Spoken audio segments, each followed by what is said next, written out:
What do you think clinicians often miss about family dynamics? Not thinking about them. They don't think about them. If we need to advance one thing in the field is really understanding family dynamics and relationships, right? Because that's huge, right? That's if you're gonna be providing treatment to humans, it's all relational, right? It's relational. Anytime you put a person with a person, it's relational, right? And so there are so many different relationships that happen. You have the clinician child relationship, you have the child parent relationship, you have the clinician parent relationship, you have the supervisor therapist relationship, supervisor child relationship, supervisor parent relationship, you have the schools, the admins, and there's just constant mingling of those relationships. And if you're not able to take care of all of those different moving relationships, then you're going to have a limited or ineffective treatment. I don't think we should, I'm really happy about the shift that we see in behavior analysis from the those practices of like, you must sit down in this chair now. It's like there's a time for sitting, sure, and you can learn a lot with sitting, but maybe I don't want to sit right now. And that's fine. Maybe I'll sit in a little bit in 5 minutes when I've had a chance to stim a little and show you my stim and show you my little things, and then I'll be ready to sit down. Yeah. Or maybe we don't sit down, maybe we run around and that's where the treatment lives for the day, There doesn't have to be a chair involved in treatment.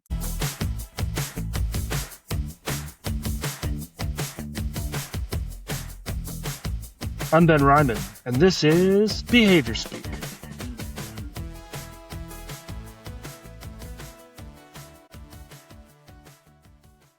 Welcome back to Behaviour Speak.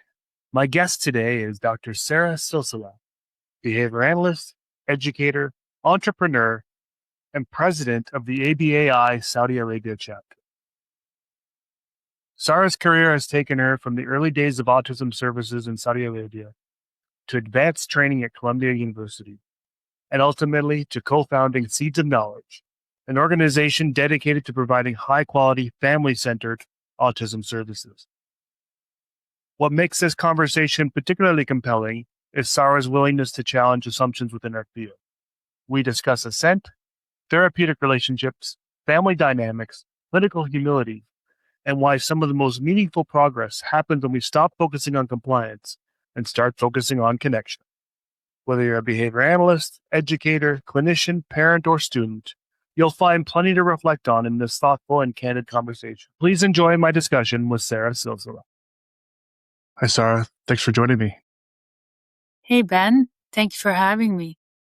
Yeah, I'm excited to get into this. Maybe to start off, can you tell me a little bit about your journey and kind of how you got to where you are? Sure. So when I was 17, we had, I was ready to start my university journey, and I had some options in the university that is local. It was either going to be nursing, finance, special education, or graphic design. I think some design stuff. And out of all of them, I was interested in nursing and special education because they're both like giving professions and I like helping and giving. So I was into both, but then I decided to go for special education. And I was initially in the track for learning disabilities, and then the fire alarm rang. No joke, like this is an actual story. Mid-intro to learning disabilities, the fire alarm rang, and I meet my friend outside who is in intro to autism.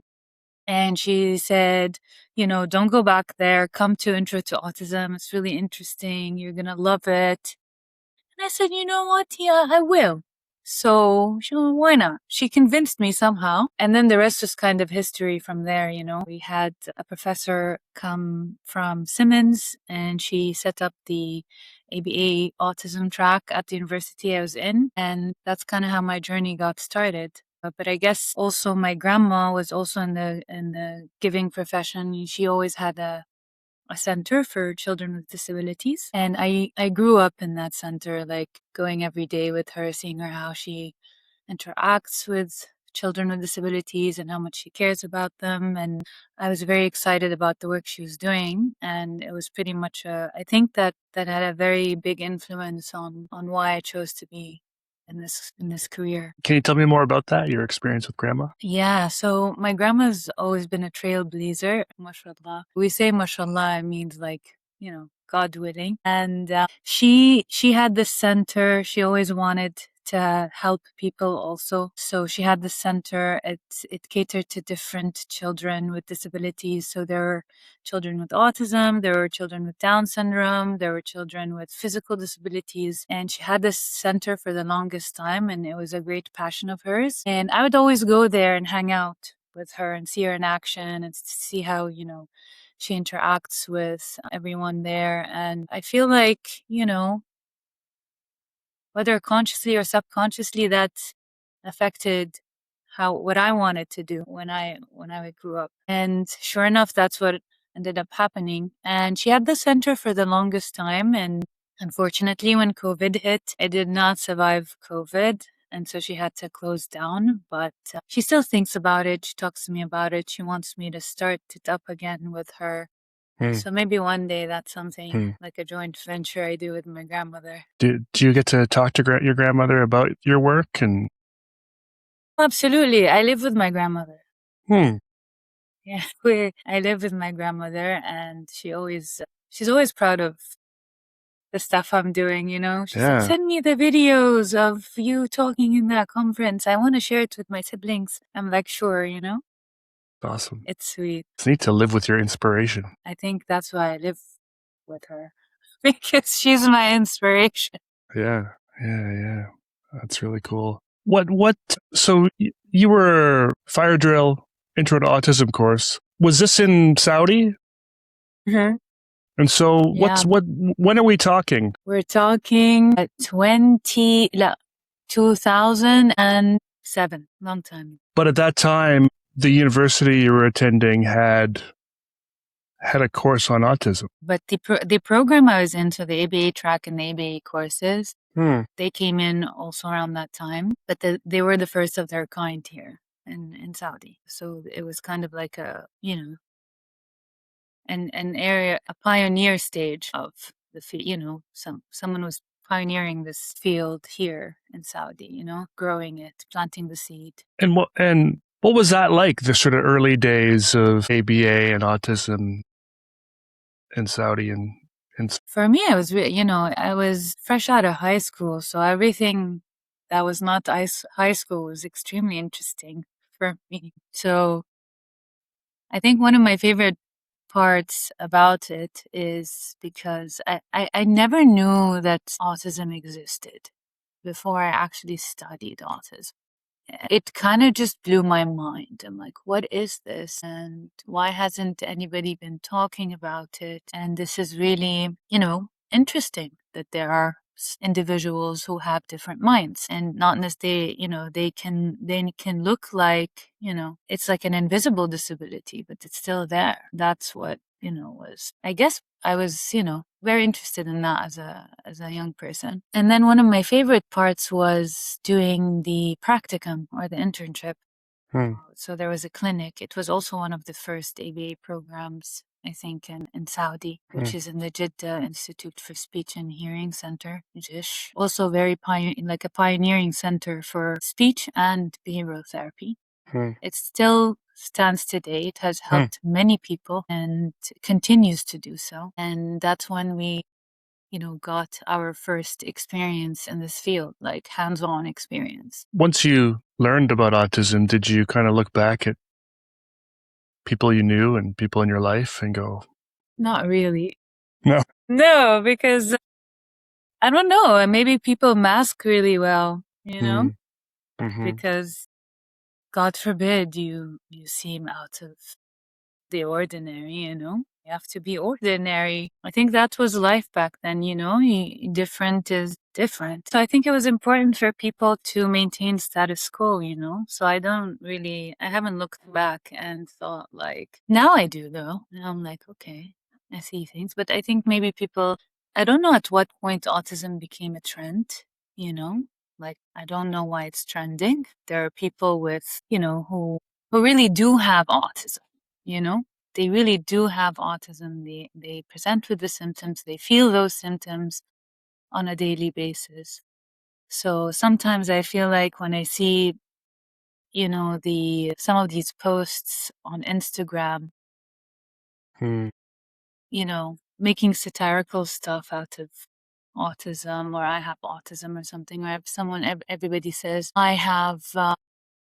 everybody's autistic in their own way, or I have autism. And, we've seen people with autism. We've seen them all the time. We worked with them. So it's hard when you see people calling themselves autistic and laughing about it when they're maybe not really autistic. And, or people saying, I'm so OCD, and it's like, have you seen someone with OCD? Have you actually seen them? It gets tough. So I don't think it's a joking matter, but I suppose it does speak to awareness, though. At least people are talking about it. yeah. But they don't understand it. Maybe. Maybe not, but I think we hear a lot from the autism community, like the autistic community. They're speaking out about it more. They're writing books. They're having podcasts. Yeah. Some of them are actually behavior analysts. Many of them are behavior analysts. So I think we need to hear more from those people, really, about what it means to be autistic. I think they can give us a lot of insight. I love listening to Temple. I recently watched a movie about her life. I really think she's an inspiration. She gives us a little window. Have you been able to have conversations that our profession is encouraged to do these days, is listen more to autistic voices and neurodivergent perspectives? Have you been able to speak with autistic folks on your side of the world and I have, learn a bit? yes, absolutely.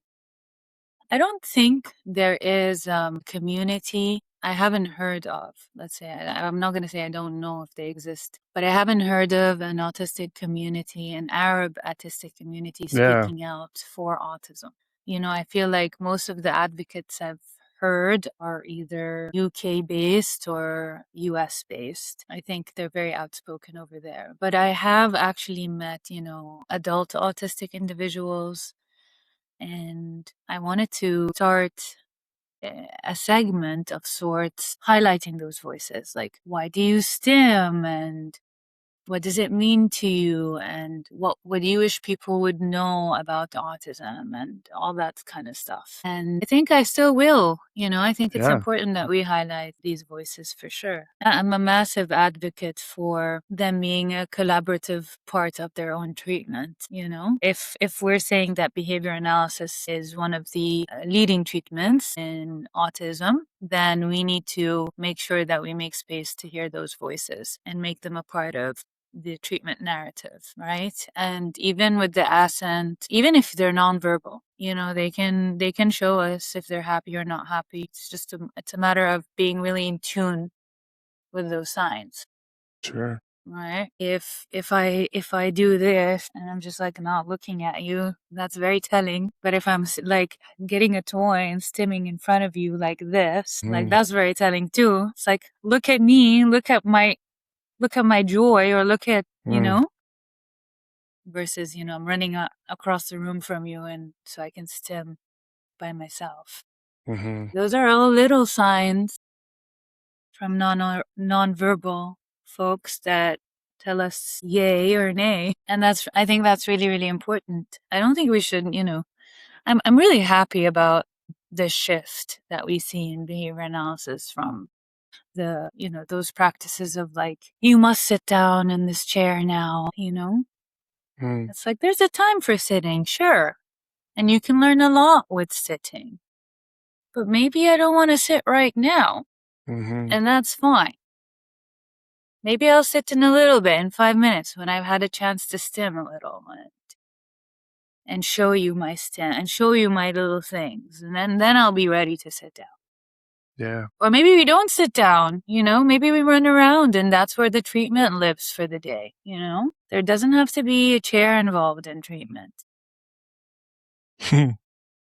That's a great line. Especially because, in the work that we do right now, our model is that we go to you. We go to you wherever you need us. So school, the home, the community. So that, if we're out and about, we're not really sitting, We are learning how to request attention appropriately, and that doesn't happen on a chair, We're learning how to buy things and count our change. There's a lot of different, and what we do is very versatile. And sometimes it requires a chair, and most of the time it doesn't. Yeah. I think about even just today in terms of health and how they say sitting is sort of one of the most unhealthy behaviors. It's a sign of being sedentary and not moving around. I have a stand-up desk here. I'm encouraged to stand up while I'm working because it's better for my body, and yet sitting is still a thing. Yeah. I mean, I get it, right? But I'll tell you, I think one of the main programs that we do as behavior analysts for when we first start treatment and early intervention or something like that is matching, right? We love our matching programs. Mm-hmm. And honestly, they're really important, right? Because they make them anyone. And that's how concepts develop. And it's important to have that cusp, absolutely. But does it have to happen on a table and a chair? Or can you lay out objects across the room and you give the object to the child and he has to run across the room to match the object? Can it be playful? Can it be developmentally appropriate?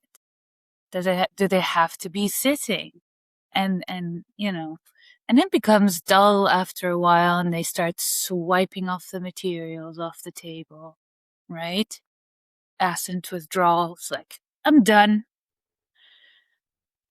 It doesn't mean bring back the objects and try again. It means think it and switch it up, make it fun. Mm-hmm. Let them jump while they do it, especially if they're under 5. It can be fun, And I see this, and that's a lot of the times the feedback that I give. It's the child looks really bored. You're doing everything correctly. Those trials are beautiful, but it's just bored. Can you make it fun? Make it fun. And I like to, get ideas from other fields because in ABA it's awesome in the way that it's systematic, right? There are very clear rules as to what to do and when to do it. And that's how behavior develops. We see precision leads to behavior development. That's awesome. But then it gets repetitive and maybe dull, and then you see kids running away or swiping things or throwing items across the room, and then it's okay, why is this happening? And then you have to have the thought of okay, when are kids not running away, right? When do they actually want to stay and engage with you? And I see floor time therapists with autistic children, right? And they are all about it. They're consistently engaged. They're not running away. They're touring towards you. They're jumping around, rolling around, laughing, pulling your hand, asking you to do, so much engagement.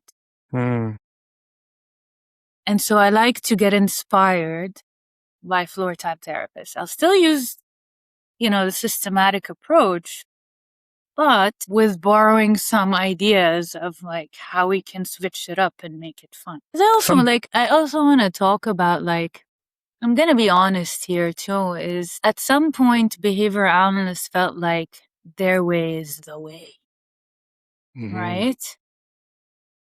I can understand where that came from because it is a powerful science. It is the science of how behaviors develop. It's how you get people to do things, to live, to do things they were never able to do before. That is powerful, and it can get to your head. Knowing the science can get to your head and be this is amazing. This is how we change the world, But I think we need to humble ourselves a little because yes, it is a very powerful science, but it's not the be all end all of everything.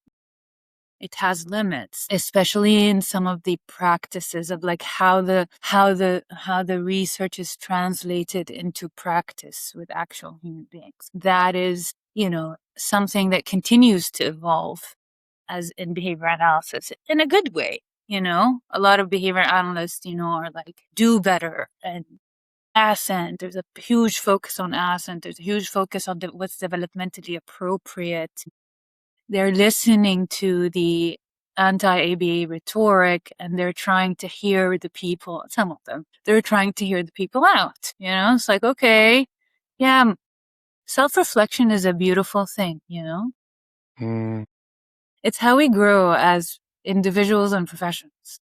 It's like, okay, someone is saying, I think this is the way. But someone is telling me that this way is not the way and it's actually harmful. Why are they saying my practice is harmful?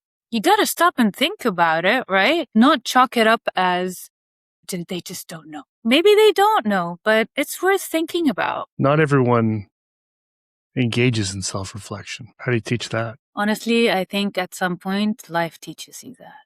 Hmm.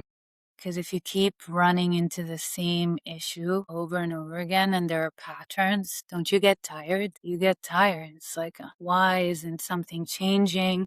Or why do I feel the way that I do? Or why do I keep getting backlash? And, I feel like the more you experience and the more you realize what works and what doesn't, I think if you're paying attention, an opportunity presents itself for doing something different. And I don't think self-reflection comes from being successful, right? Because if you're successful, it's like, oh, I'm successful. Everything's flowing. Everything's going. There's really no need for self-reflection. So it's when you get hit with those bumps on the road really, really hard over and over again. It's like, wait. I'm tired of doing this. I'm tired of hitting the same bumps. I need to stop and do something different. I feel like that's how self-reflection develops. In some more than others. Some people are generally more reflective than others, and you need those people because those are people that will help you put the brakes. Some people don't, some people will be full speed ahead. And you need those people to kind of, those reflective people be like, wait, we have to stop and think about this. You need the people that go full speed, but you also need the people that pump the brakes. And I think together, when you find partnerships, like those kind of partnerships, I think that's really helpful. You did, so you did your undergrad in Saudi, but then you went to the States. What made you go to the States and go to Columbia? I wanted to continue my education because after graduating from university, I went and I found myself like the head of an ABA department at a center. I was like, wait, I am fresh out of uni. And at the time I was working towards my BC ABA, right? And I just felt like I knew nothing. I need more. Because I wasn't happy with the work that I was doing. Later understood yet that yes, a part of it was me needing to know more and felt like I didn't know much to be able to do the job I was given, like run a department. But also some of it was me not believing in myself enough. So I guess that combination led me to the idea that I need to know more. So I started looking into master's programs in ABA. We didn't have any here in Saudi. And I found a couple of them. I found one in Boston, like in Simmons. And I found the Columbia one in Teachers College. And I asked my professor at the time, I asked her like, where should I go? And she was like, they do really good work in Colombia. It's like a research hub. They're amazing over there, So I got excited and I got myself a scholarship from Saudi. At the time, there was the King Abdullah scholarship. They were giving out a lot of scholarship for Saudis, to go and learn and bring back the knowledge so that they can, enhance the these services and economy in the country. And so I got the scholarship, it was really exciting. And I went there, and I'm glad I went there. I learned so much there, so much. And I think the reason I learned so much over there is because they made us do a lot of work, because they were behavior analysts and they used that knowledge to teach teachers how to teach, right? And I never forget my first day in class, or like, Douglas Greer was our professor, and he said, all behavior analysts are teachers because we teach. That's what we primarily do. And I was inspired by that, It's like, yes, that is what we do. And so in order for a repertoire to develop, right, you need to practice and practice and practice and practice. So in a semester, we would do 4 data collections or, mini research papers with mentors, as master students. Our mentors were PhD students in the program. So they made us do 4 data collections in a semester, 10 data analyses. And your data analyses can't be the same thing. They have to be different. You have to be solving different issues, right?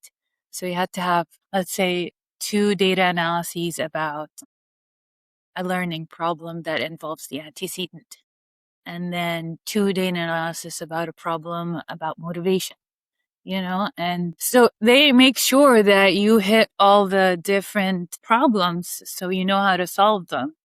And we would present in class to our peers. Our peers would present to us. We would learn from each other. It was a great model.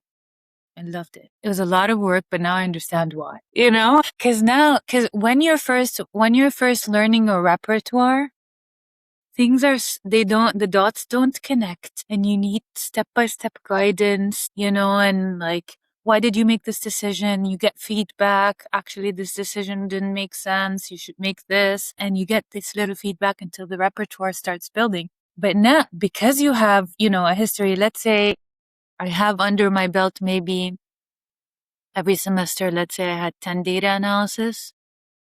So 10, 10, 10, 10. Like I have under my belt about like 40 data analysis by the time, and maybe like 20 data collections or something. A lot of data collections. I think I'm doing the math wrong, but you get the picture. And so once you have all that under your belt, you can spot a learning problem a mile away. Maybe you look at the materials and you're like, that's why. The materials don't make sense. That doesn't look like a tomato. It'd be like an abstract tomato, and you're trying to teach the concept of tomato, and you're like, there's a problem right there. This doesn't look like a tomato. You know what I'm saying? Yeah. I feel really blessed going to that program, Really. I feel like I learned from the best of the best. And they were very passionate about the work that they do, honestly. They're very good at it. Did you plan from the beginning to do a PhD? No. I went to do my master's, but at Columbia, they only take, PhD candidates from their master's program, or graduates of their master's program, because of the way that their programs are set up. They're very specific. The CABS model, comprehensive application of ABAI to schooling. So there's a lot of training that needs to go into that. Like I told you, the decision analysis based on the decision tree, the teacher performance rate and accuracy scale, and like all of these different components, the repertoires, the cusps, the verbal behavior analysis that goes into that. So I was asked by my professor, to join the PhD program, and I did. I'm like, why not? Mm-hmm.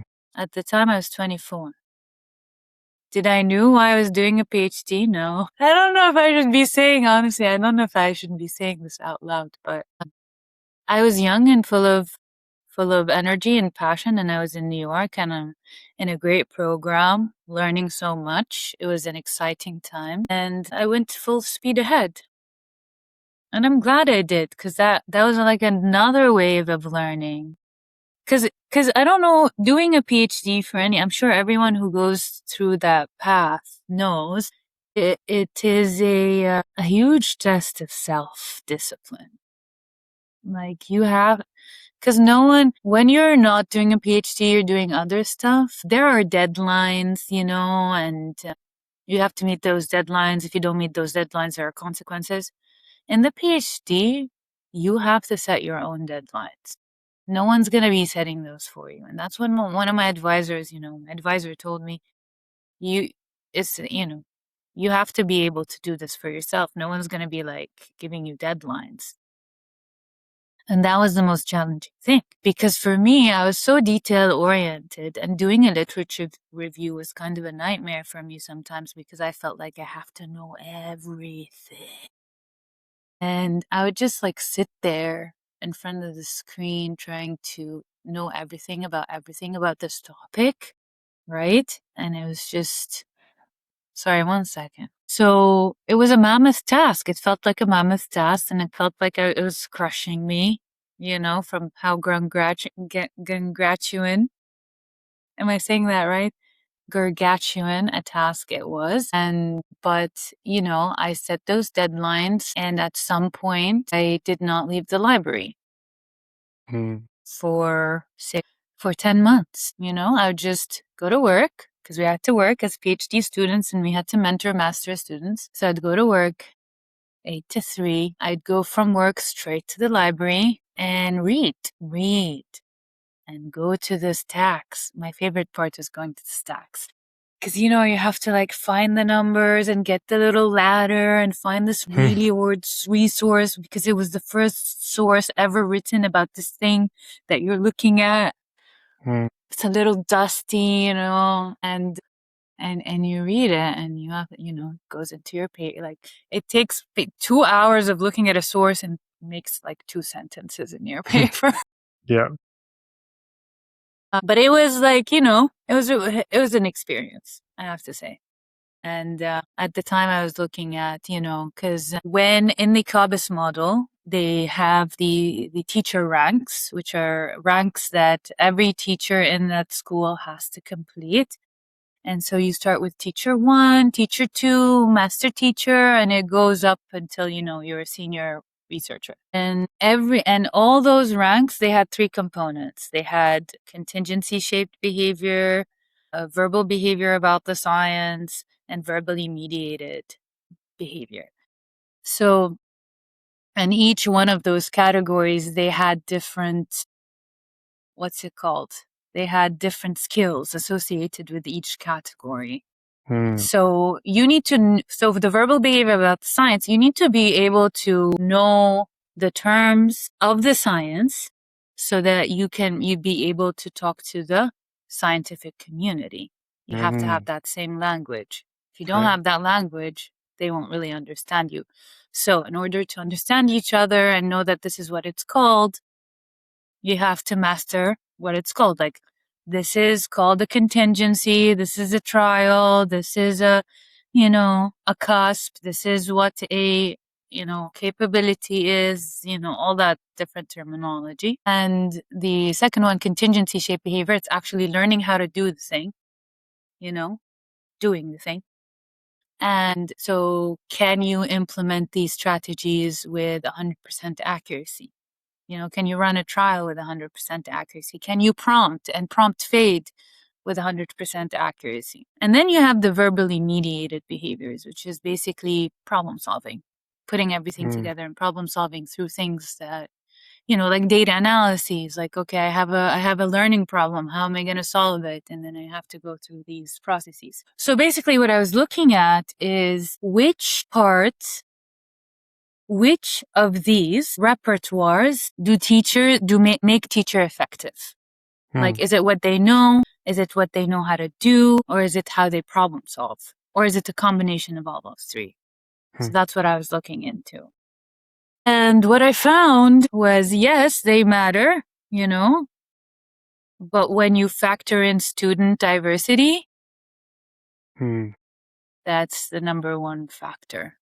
It's like that determines, the teacher's performance in a way. And I thought that was like really I had like, this is from the top of my head. I haven't looked at my research for like Been a while. 15 years. Yeah. But yeah, so basically that was interesting to me. It was like, what makes a teacher effective? Which repertoire? And It turns out, students and the individuality and the differences that they bring play a huge factor in how fast they learn, how much they learn, how they learn, So if I had to think about this now, given everything that I've been through, I think what makes teachers effective is if they are able to cater to the individuality of the student and what they bring. And to be honest about whether they can help or not help this case. Because sometimes you get cases you can't help and you have to refer them out because, behavior analysis works for a lot of people and it can be a very powerful science for a lot of people. But there are some kids or some individuals where it's just not what they need. It's not what they need. We have to be honest about that. Because I've seen kids, right, that the science can be harmful. I don't want to say harmful. Maybe harmful is a big word, but like unhelpful in where they need to go or I what think they it can be need. harmful. I think it can be harmful. Yeah. Powerful. You can do a lot of damage with behavior analysis if you don't do it right. If you don't do it thoughtfully. Yeah. Compassionately. Or if you do it for someone who doesn't need it, right? Because I've seen some kids that they need, like, connection is the intervention, right? They just need to connect with someone. They don't need to checklists and tokens and to be told what to do. They need someone to understand them. And sometimes that's enough. And yeah, you're right. If it's not implemented thoughtfully, yeah, absolutely. But I think that's true for any field as well. Can you imagine a surgeon doing a surgery unthoughtfully? What a nightmare. You talk about connection, and some people just need connection. But of course, everybody needs connection. And often that's the piece that's missing for behavior analysts is learning how to make a connection, learning how to build relationships. Were you taught that in your schooling, or where did you learn how to do that? Because I can tell right now you're really good at it. I think a big part of it is intuition. Like I've always been good at it, because I'm very, maybe given the experiences I've had in my life, I've begun to be very attuned to whoever's in front of me, like their facial expressions, their body language. Do they like something? And because I always monitor myself, right? I don't want to say the wrong thing. I don't want to do the wrong thing. So I think that really helped. Maybe in my adult relationships, that's not very helpful. But in my working relationship, actually, that's really helpful because I'm very attuned, right? I'm always looking and listening and feeling. Do they like it? Do they not like it? Do they like this more? Do they not like this more? Do they need a break? Do they not need a break?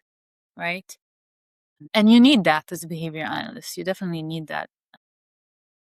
But what I was taught in my training is pairing. Bring the good stuff and they'll like you.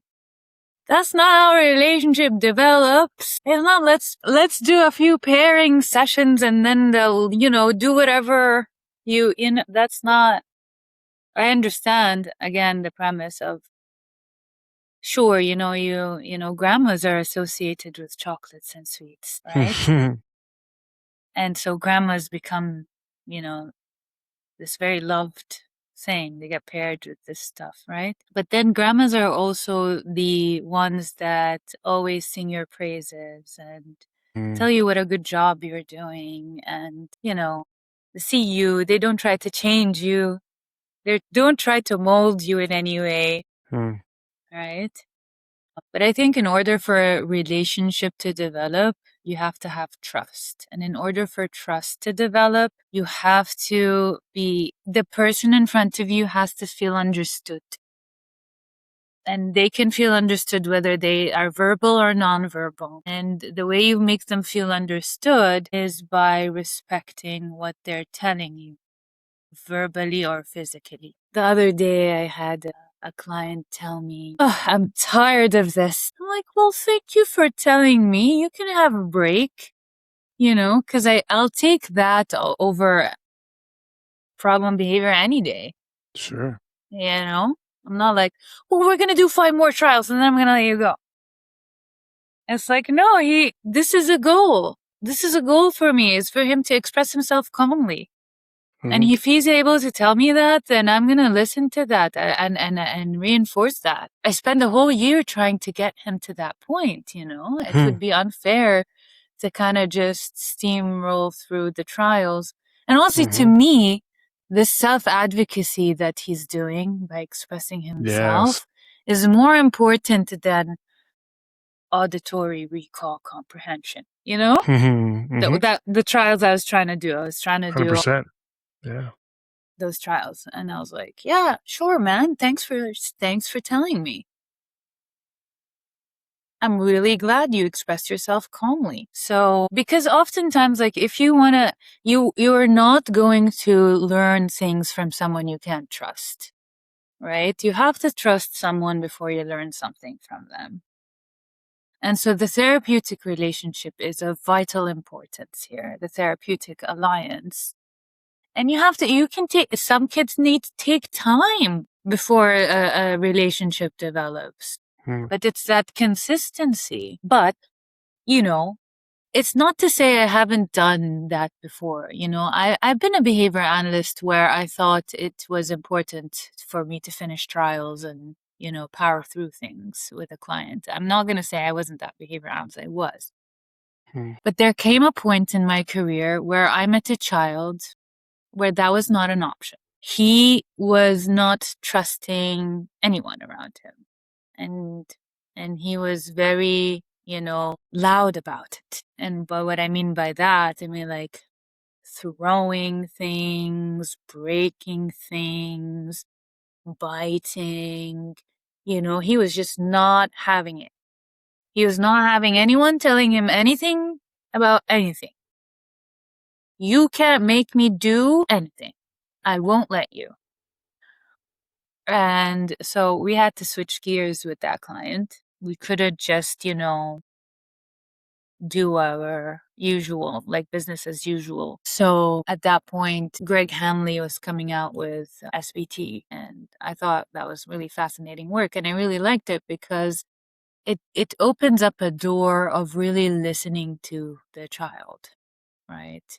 Really paying attention to what they need and not just trying to push an agenda on them, really allowing them to bring their own agenda. And when a child can bring their own agenda in a non-judgmental space, in a space that's welcoming, this is a beautiful place to develop a relationship.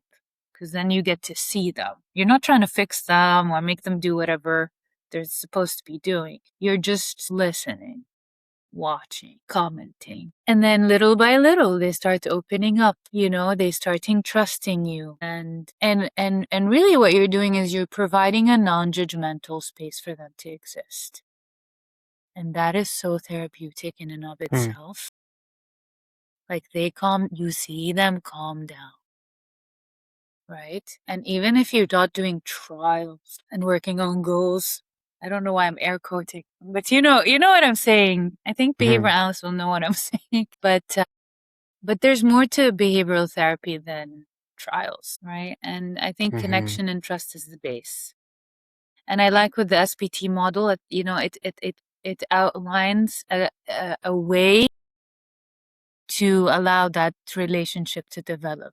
Right? By really just creating that non-judgmental space. And they will show you who they are in that space. And actually, it's marvelous. You know, the things that they can do, it's marvelous. The things that they say, how they think, you know, you really see who they are. It's wonderful. And I borrow a little bit from, you know, psychoanalysis or child psychotherapy because I started to experiment with having a psychodynamic piece in my practice, right? Which is really trying to understand more than fix anything, right? You're just trying to understand.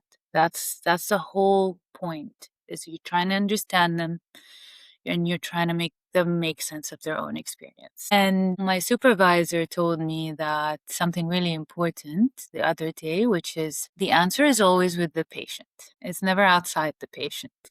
So why are they doing this? They probably know why they're doing this. We just have to be thoughtful and inquisitive enough to unravel why. And I really like doing this work, I don't think, I'm at the edge sometimes of my practice where, because I know the limits of the behavior analysis. And sometimes, like I told you, I like to borrow from other fields, whatever works. And it's like, behavioral artistry, right? It's like, I forget who used that term before. I read it somewhere. I read it in a behavioral article, actually. Maybe it was something. I think early on it was Richard Fox. Yeah. So you're basically, you need to be flexible because you want to do what works. At the end of the day, we're pragmatists, we do what works. And if what works is something that is not yet explored in behavior analytic literature, but it is explored in other fields, then why not borrow it and see what happens, right? Our field is all about experimentation, so we're science. If we have a theory that this might work because this is what I'm seeing, then I try it out and it actually works, great. And I've seen it work, because I've seen behavior analysis in the traditional sense, the way we do it, help so many kids, really. They've changed so many lives. But then there are these lives that come and they're like, knock you off your course. And they're like, none of what you know works with me. Like, oh, what am I going to do now? Hold on. I need to do something. I can't just do nothing. I'm not going to give up on you because you're difficult. So what am I going to do? Well, what can I do? And then I start looking into it. But every time I embark on something I don't like, is not within my scope of competence, I'm really scared about scope of competence. I'm like, what is my scope of competence? Is this outside of my scope of competence? I need to, and it's important for me to be within my scope of competence, because if I'm not, and I'm doing things that's outside my scope of competence knowingly and not taking precautions, then that can be harmful, because I don't want to do something I don't know how to do and then, create harm. So every step of the way, whenever I felt like whatever I'm doing is not working, I got a mentor. Even though, I have a PhD and I've been doing this for all my life, I'm still humble enough to know when I don't know. That's really important. You have to know when you don't know something. It's okay. It's okay not to know things, really. That's really, I'm okay with not knowing things. And and I'm honest to myself and my peers about it. Again, this is something I'm not saying I was born this way, Ben, this is all stuff that develops over time with experience. When I first started a program for my own, I started a behavior analytic program in one of the clinics after I got my PhD and after teaching for a couple of years at the university. That was a very humbling experience for me. Like, truly, because I thought I knew everything. And then I realized that I really don't know a lot of things. And again, those are one of those times when you're hit with so many bumps, you have to stop and think.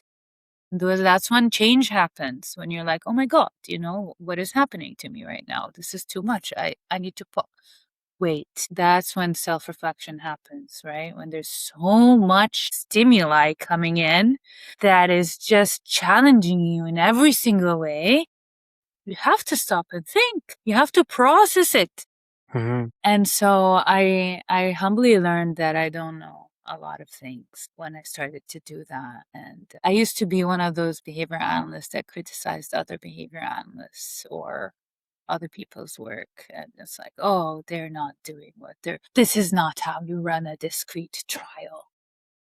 And after I've started to embark on my own on this journey, I realized that I shouldn't be criticizing anyone, no one.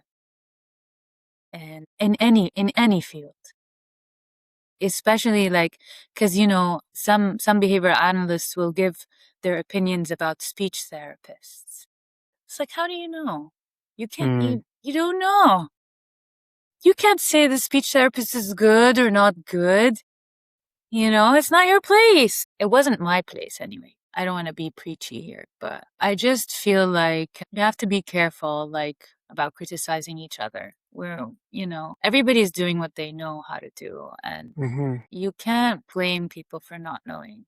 And I needed that experience to be able to say that to you today, because now I understand that they're not trying to intentionally run something incorrectly. They just don't. This is how they were taught to do it, and no one showed them another way, right? And I see, like, it's interesting because I see also Instagram content of behavior analysts doing the same thing, criticizing other behavior analysts. They did the same thing. You did the same thing 10 years ago. Don't lie. You did the same thing. And now you know better. And now you're like, oh, look at me. I know better. Okay, maybe that part we need to cut out, Ben. Yeah. We will. And it's like, why are we doing that? Why are we doing that to each other? We need to support each other, because this field is young. This field needs a lot of attention and growth. We're still in the growth. We're experiencing a lot of growing pains, right? But we're heading in the right direction. So we need to be able to support each other through those growing pains, instead of like putting each other down and making each other, oh, like, we don't do this in our center, or I don't do this as a therapist. Or like the other day I saw a post about someone posting, my reaction when I see a behavioral goal that is developmentally appropriate for a 2-year-old, and it's like her eyes are big and wide, and it's like, okay, but your colleague who put that goal put it with the best intentions. Why are you criticizing her? She doesn't know any better. Maybe you need to like create a post of like, how do you choose developmentally appropriate goals, instead of, that post of like, oh, I'm so shocked you didn't put a developmentally appropriate goal. No thanks. How do we build behavior analysts that are thoughtful, that are caring, that look out for one another, that support each other, instead of putting each other down for not knowing things or not knowing any better? Let's talk a bit about how you're doing that now. Tell me about how Seeds of Knowledge came together. Sure. Remember that experience of me wanting to start my own program at a clinic? After 1 year of doing that, I realized, like, I can't work for the man, right? Because I wanna be able to do things the way I want to do things, and the way I think are ethically appropriate, because ABA therapists need breaks, they need indirect hours, they need time to graph data, they need time to prep materials, they need time with direct client, they need time for supervision. There's a lot that goes into it. And unfortunately, what happens sometimes in our field is that people who are not in the field view it as a money-making machine. And sure, you can make money. It's a profession at the end of the day, but that cannot be the primary drive as a helping profession. You need to make money. You need to live, right? You need to put food on the table. You can't do things for free. But at the same time, you need to make sure that the pillars of effective treatment are in place, and that you don't play around with the pillars of effective treatment. And that means you take care of your therapist, you pay them well, you give them supervision, you don't see them like once a month until, whatever, tell them to peace off. No, you need continuous, regular supervision. They need to feel supported. You need to go see them. You need to be with the client. You need to see the client. You need to understand and give space to the therapist to tell. When I say therapist, I mean, RBT level, ABAT level, not BCBA level, right? So BCBAs can't be overworked. You can't put like 100 cases. I saw a center here. They had 100 cases on one BCBA. Wow. No, guys, no. And then the ABA gets a bad rep, and I'm like, no, but that's why, because, there are pillars of effective treatment. We have to follow the Council of Autism Providers. They have a very good guideline of how ABA treatment should, and we generally follow that guideline. Hmm. So that's really important to me if I'm going to be practicing ABA, because I was in the university, right? And I'm really happy being in the university at the time. You teach the courses, grades, there's very simple. But if you're going to practice ABA, you need to have pillars of effective treatment. And when I was feeling down about, what am I going to do? I want to practice, but I'm going to practice on my own terms. Enter Shahad, my business partner. And she's like, Sara, I want to start this thing. I've started, I put some wheels in motion and I've started this thing. Why don't you join me? I was like, sure, let's do it. And so Shahad and I met on a monthly, or I think it was a weekly basis for a year. We met about paperwork and policies, and before we first got our first client, right? And he needed school support. And we started, after the first client came the second, came the third, came the fourth. MashaAllah, it started to grow. And this is our 4th year of being in business, alhamdulillah. And Shahad and I, because we're behavior analysts, and we are the business owners, but we are also the treatment providers, we set the rules. And because we're able to set the rules, we are able to provide effective treatment, or treatment we are happy with, right? And it is, alhamdulillah, mostly effective. Some kids we can't help, right? Like I told you, we have to refer them out, or behavior analysis is just not for them. But for the most part, we provide effective treatment. And I'm very happy and honored to say, and blessed really, to say that every teacher and therapist and supervisor we work with, we give them an end of year survey and we ask them, do you want to come back and work for us next year? And we get 100% of yeah, mashallah, absolutely. Why? Why? Why do they want to come back? Because me and Shahad, thankfully and gratefully, we provide a work environment that takes care of the therapists, make sure they're being heard of, make sure they're supported, make sure our client is supported, make sure their family is supported. We make sure that the parent feels supported too, because they're part of it. The child or the individual we're trying to work with is part of a unit. You can't just focus on this and forget the unit. It's a unit. So we need to make sure that, the parent is taken care of, their needs are taken care of, their concerns. When we work with really complex cases, you get parent coaching right away. It's part of it. It's like a package deal. We can't work with a complex behavioral case and not work with the caregiver. The caregiver is an essential part. And for the longest time, I was thinking about how do we include the caregiver in our treatment?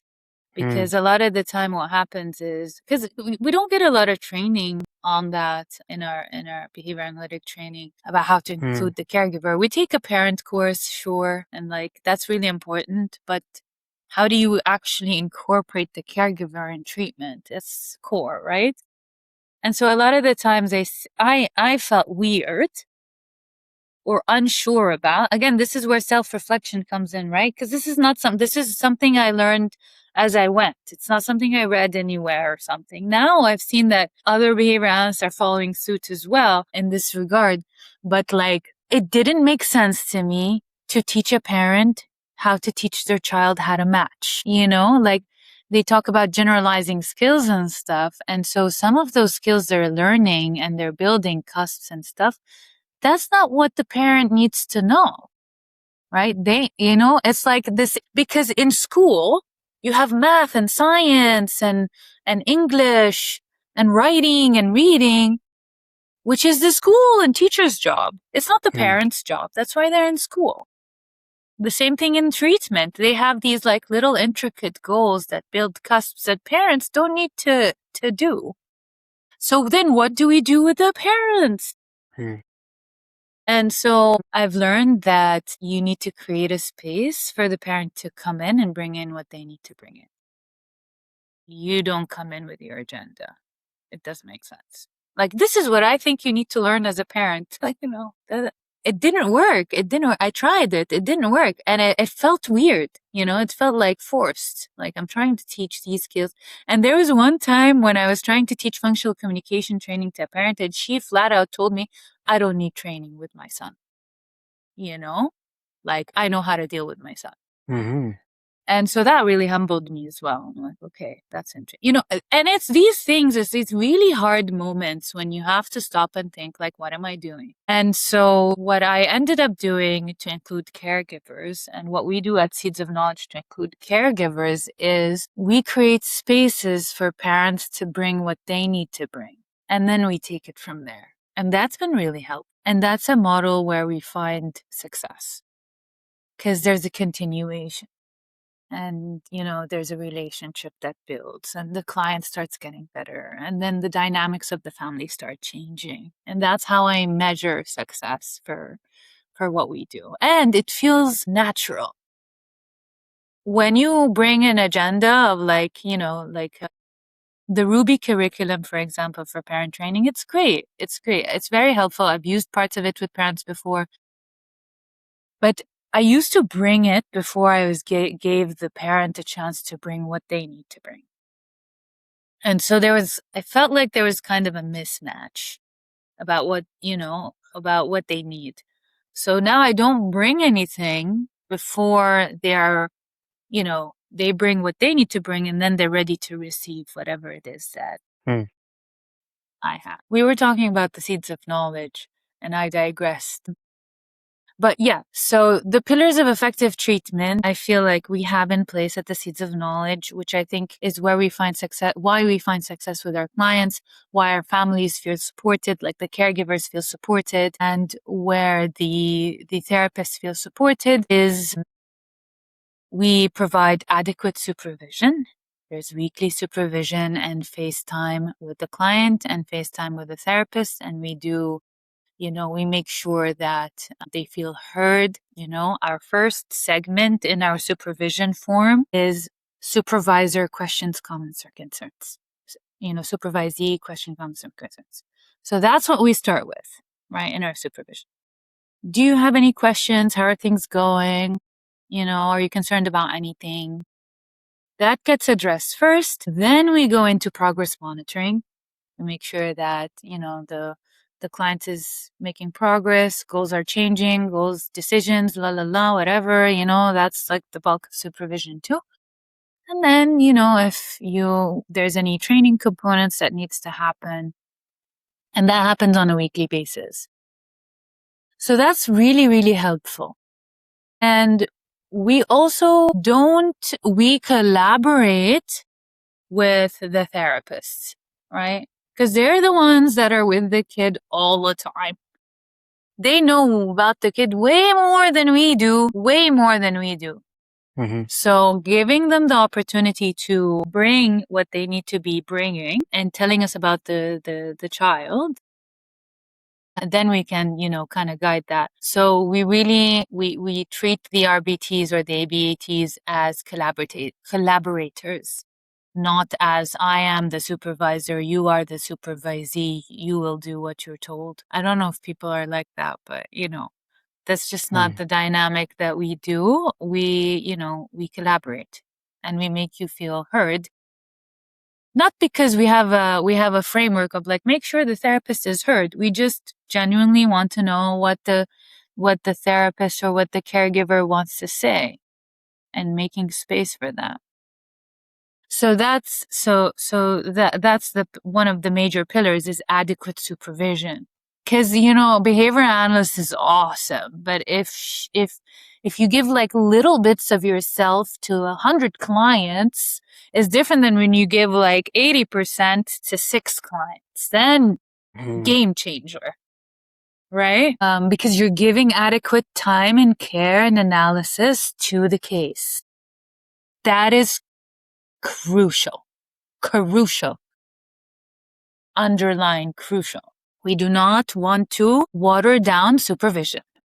That is detrimental to the field and treatment, And I feel like we need to have medical grade supervision, because really we're talking about people's lives here. We're talking about people's lives. And I really hope one day that we have rigorous medical type protocols for supervision, for training, What do you mean because by it that? is really important. What do you mean by medical? You know how the medical field, they're very strict with training. You have to have a couple of years where you are just observing, and then you do a surgery, but it's 100% monitored, and you have to do the surgery 100 times before you can do it by yourself. I see. Because that's what I'm talking. Yeah. So I feel like with the certifications and the credentialing situations, they're great. They're better than not having anything, and they have worked in the past to produce really good behavior analysts. But somehow I feel like it's getting watered down, the rigorousness of it. Yes. And it needs to be rigorous, like when medically level rigorous. Yes. Right? Again, we're talking about human lives. You have to really be careful of what kind of treatment you do and how you do it. So supervision, right? Pillar. Creating a space where people feel like they're collaborating with you, not like they're working under you. Making them feel supported, right? Really, really important. And then what's really, really important too is we do what the family and the child needs. And that's where behavioral artistry comes in. So we're kind of like we're always doing things outside of the box, making sure that, these areas are covered. For example, like one of our clients needed a translator. And that's what we ended up doing in their treatment is we got a translator, right? One of our clients needed to learn. I don't remember exactly again, like examples, but we do what they need. And that's like a really important part of treatment, right? Not just what they need, but what the family unit needs. And if that means like coaching on a weekly basis, on a bi-weekly basis, if that means like we are making sure they have after school activities that are appropriate and that brings them joy, and we're creating an environment, we're creating a treatment plan that caters to the individual and the family unit so that things flow. And that's really important too. What do you think clinicians often miss about family dynamics? Not thinking about them. They don't think about them. If we need to advance one thing in the field is understanding family dynamics and relationships, right? Because that's huge, right? That's if you're gonna be providing treatment to humans, it's all relational, right? It's relational. Anytime you put a person with a person, it's relational, right? And so there are so many different relationships that happen. You have the clinician-child relationship. You have the child-parent relationship. You have the clinician-parent relationship. You have the supervisor-therapist relationship, supervisor-child relationship, supervisor-parent relationship. You have the schools, the admins, and there's just constant mingling of those relationships.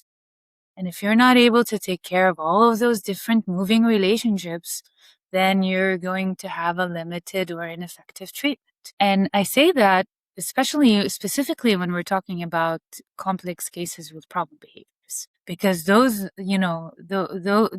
those kids really need intricate care.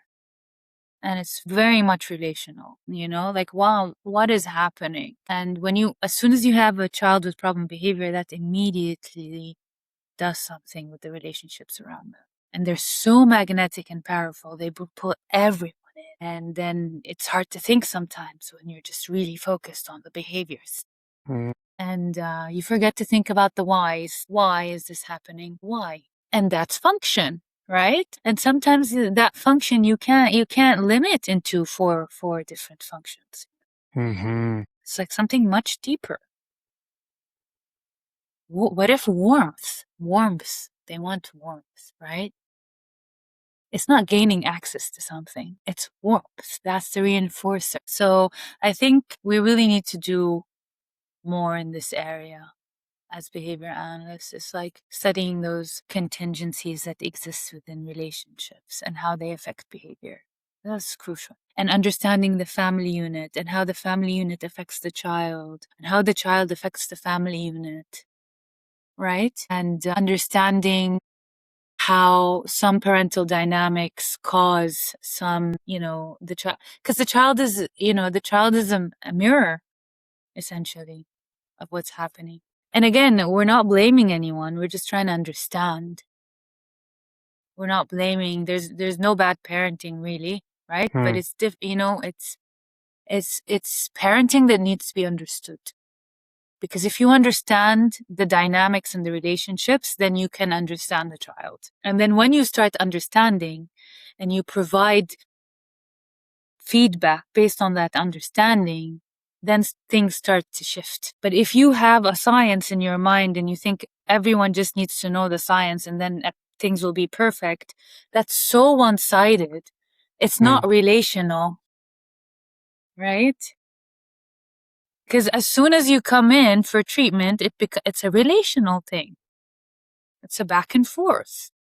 It's not like I have the science. I'm going to give you the science and you're going to be fine. Because I was like that, Ben. This is why I'm saying this, because I was like that. And if it didn't work. It didn't. And so that's when I stopped and I was like, what is happening? And then I really think a major missing link in behavioral analytic treatment is not being able to understand the intricate relationships that happen within treatment from all parties, especially the family unit and the family dynamics. So I really think we need to, because there are other fields out there that have developed this area so much. So why not adapt some of those or adopt some of those frameworks into our understanding of how a family unit functions? Because therein lies the why sometimes, or the function. And when you understand function, you solved half of the problem. You've talked about drawing from other fields, and you mentioned earlier you've been learning more about psychoanalysis. Why psychoanalysis, and how does that what does that work well? Psychodynamic therapy. Why does that work out so well for you, or fit so well? Because they are able to create a relational environment that allows the person to be seen and heard. And when you provide a space for someone to be seen and heard, there's so much that comes. That in itself is therapeutic sometimes, right? Like there's one say, Brene Brown, right? She has a book called Atlas of the Heart and all these different emotions. And she has an emotion. She talks about grief. And she says how grief, sometimes the biggest way to process grief is by it being observed by someone else. Someone witnesses that grief and says, I'm sorry, or is there to witness that grief. And the grief is acknowledged. And that's when you start processing it and you move forward. No one is giving you something. It's just, they're just sitting with you through something. And that's powerful.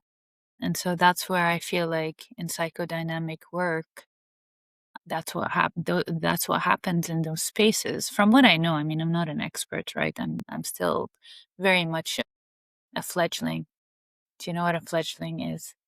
It's a little baby bird. Yeah.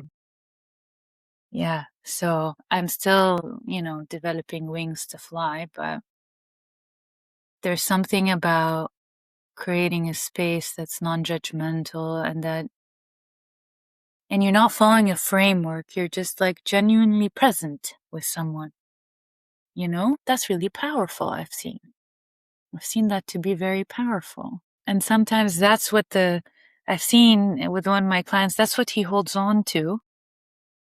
And he carries that into the outside therapy. And he's like, well, Dr. Sara told me that I need to do this or I need to do that. And so why does he have a little Dr. Sara that he carries around outside of sessions? right? Is it because I'm so good at giving him behavioral strategies to do outside? There's something else happening. It's like when you have you always remember the great teachers that you've had over the years, and you always remember the horrible ones. And sometimes those great teachers that you have because you've developed something with them and you're carrying them around with you your whole life because they meant something to you. And it's not because they taught you history really well, right? Maybe you were having a hard day one day and that teacher sat and listened to what you had to say. She took the time to understand your woes. Tell me about how you connected with her. I see you both went to Columbia. That can't be a coincidence. Tell me about that relationship. So we first met in university back when, we were entering the world of autism and ABA. But she was in the learning disability track, but she took all the ABA courses because she was really interested in it. So she ended up, graduating and going into this field too. And then I went to New York and she followed suit, and we were both there at the same time at some point.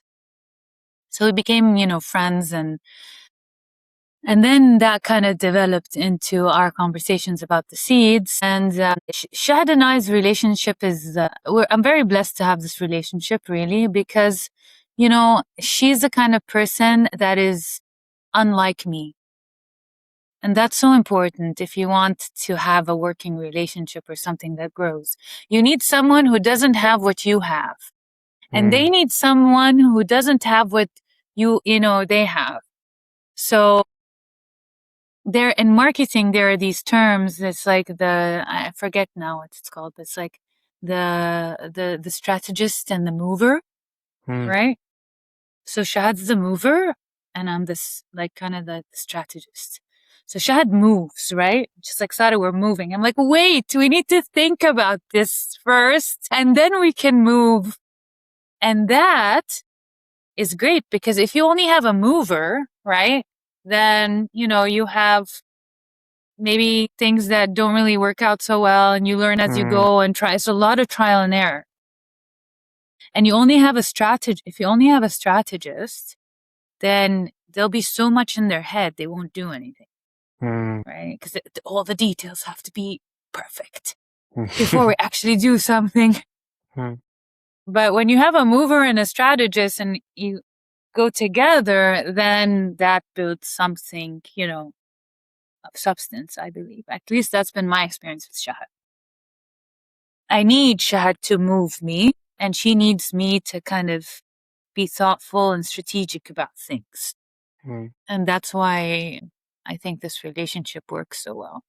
And it really helps that her and I have exactly the same behavioral background. Exactly the same. So I know when I say learn unit and decision analysis protocol, that verbal behavior about the science I was talking about earlier, she knows what I'm saying. And so that's really important too. And the reason why it's like a good marriage, like a good working relationship or good working partnership, you have to be able to listen to each other and consider what the other person is saying. And then when both parties are understood, we make a decision. She either convinces me or I convince her, or we meet somewhere in the middle and then we move. But we take the time to talk about the relationship. I like it when you do this. I like it I don't like it when I need you to let me do this. That's really important. And I think I would like to say we're both emotionally mature enough to be able to do that. No one is very set in their ways where they're very stubborn and they don't want to listen to the other person. Because I don't think that's good for any working relationship. And because we have a background that's really similar, our values are aligned, right? We both want effective treatment. We both want to make sure our therapists feel supported. We want to do what's good for the family. Like her and I see eye to eye. Most things, like our values are really aligned, and that's really a blessing, right? Because you don't find that all the time. That's awesome. Yeah. What's your 5 to 10 year vision for Seeds? Well, I'm hoping that we can work with more lives and help more lives than we are now across country, maybe across borders too. And I really want to be, at the forefront of supporting quality services for neurodivergent people and their families. Like, I really want to be that face of, this is what quality treatment needs to look like. And this is what they need in schools. This is what they need in clinics. This is what they need in the community. And making sure we have standards of practice, and those standards of practice are in place, and they are being monitored, and they're in, again, medical grade monitoring, right? And I want to be I want Seeds to be a model of what quality services look like, and hopefully we can start replicating those models too. Because there are some professionals out there that say, any treatment is better than no treatment. And I'm like, no, actually, no, maybe no treatment is better sometimes, actually, than bad treatment. Absolutely. He could be happy living in his family unit, undisturbed, living. They celebrate his strengths in the way they know how. He hasn't had a lick of ABA therapy in his life, and he's absolutely fine. There's going to be struggles, ups and downs. The family's going to learn. He's going to learn.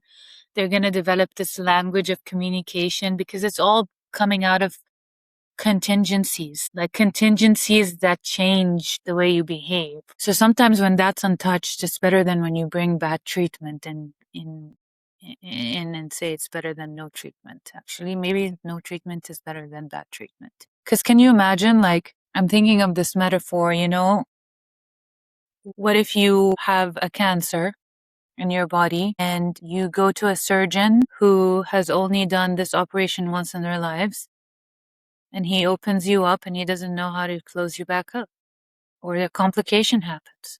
Then what? So no treatment is better than bad treatment, right? I'd rather no one cut me open and I die peacefully than someone cutting me open and doesn't know how to close me back up. That's like an extreme example, but I like to use the medical. I like to make a lot of reference to the medical field because they've really grown as a field, and they put in rigorous regulations so that people don't die. That's how serious it is. I feel like with treatments like behavior analysis or otherwise that deal with human beings, it's as serious. When we were doing our master's program, whatever program that we were running was not considered mastered unless you have 5 consecutive errorless performance measurements. So let's say you run the program 4 times, and on your 5th time you make an error. The count restarts, man. Or you're doing, you have to do 20 decision analyses, and they all have to be accurate. On your 18th one, you make a mistake, you're doing it again. Is it extra? I don't think so. I think that's great, actually, because then you make sure that you are attentive and you're thoughtful about your decisions. You're setting up contingencies for people to practice really well. And I think that's what we need, because at the end of the day, we're not doing surgery, right? Like surgery, you do one mistake, the patient dies, It's very extreme. But it's still very important. Is that something that's being talked about, thought about on a national level? You mean quality treatment? We are still in the process of making sure that we're still in the process of licensing and getting licensing off the ground. So no, the short answer to that question. But for the first time in a long time, we have a lot of the behavior analysts who are senior in an executive committee. And that's part of, so we have an ABAI Saudi chapter. And in that chapter, we have created an executive ABAI committee. And in that committee, it's really exciting because we have all the top all the PhD holders in behavior analysts in Saudi are in that group, most of them anyway.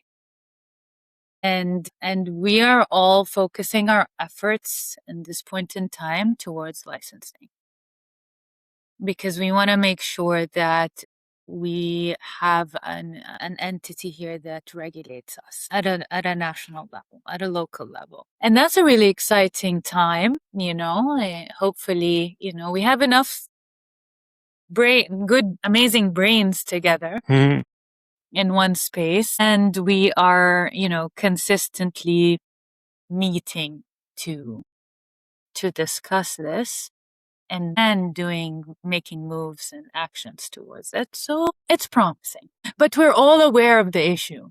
All the senior behavior analysts in Saudi are aware of the need for regulation and licensing. So we're all on the same page. But now we need to collaborate with governmental agencies to kind of understand the needs. But all the seniors are together and they understand the importance of that, and they're talking about it, and we're constantly talking about it. And I think that's cool, because no one is not concerned, right? If you have people that are not concerned, then that's an issue. But most of the senior behavior analysts in Saudi are very much concerned about regulation, and they're putting all their efforts in towards regulation. Is it early days? How long have you been together? Very early days. We've had the executive council or the executive committee for a year now, but this year we are meeting more consistently because I'm the president of ABAI Saudi Chapter, and Shahad is the vice president. And we've been doing it for a year, and this is our second year. The second year, the first year we did things for the Saudi ABAI community. We did a mentorship program where we provide supervisors with mentorship. So we didn't get the RBTs and the ABTs and supervise them. We mentored their supervisors. Yes. Supervisors that are newly minted.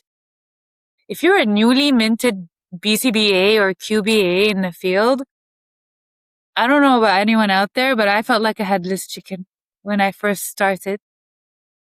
I needed so much help. Passing the exam was not enough. Go figure.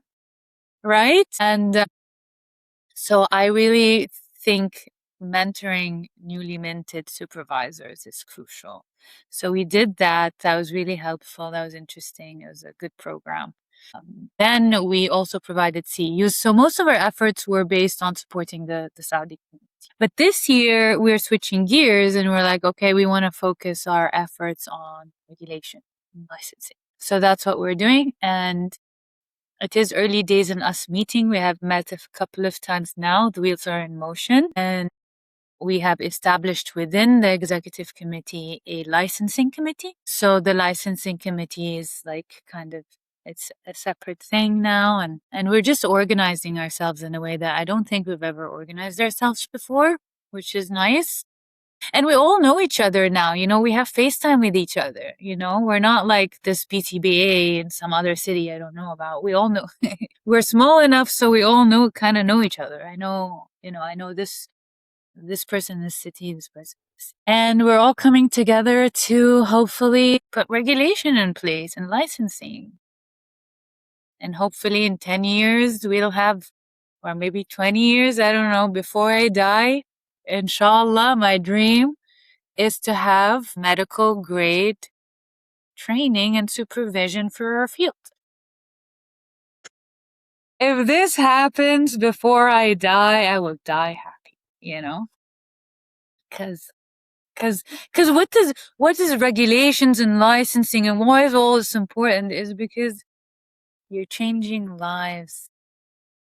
It means you're changing lives for the better. That's what all this means. You're not doing any treatment. You're doing treatment that changes lives forever. You're making someone live a better life. That's meaningful. Sara, this has been awesome. It's been cool learning from you and talking to you today. Yeah, it's been nice to be here, Ben. Thank you for taking the time to listening to me. I know I'm very passionate and sometimes radical, I think, in I the love way it. I think. But thank you for having me, Ben. I really appreciate it. Thanks for listening to today's episode with Sara Silsilah. A few themes stood out from this conversation: humility, curiosity, relationships, and the importance of treating people as individuals rather than simply applying procedures. Sara reminds us that effective practice is not just about techniques or protocols. It's about listening deeply, building trust, understanding families, and being willing to adapt when our assumptions are challenged.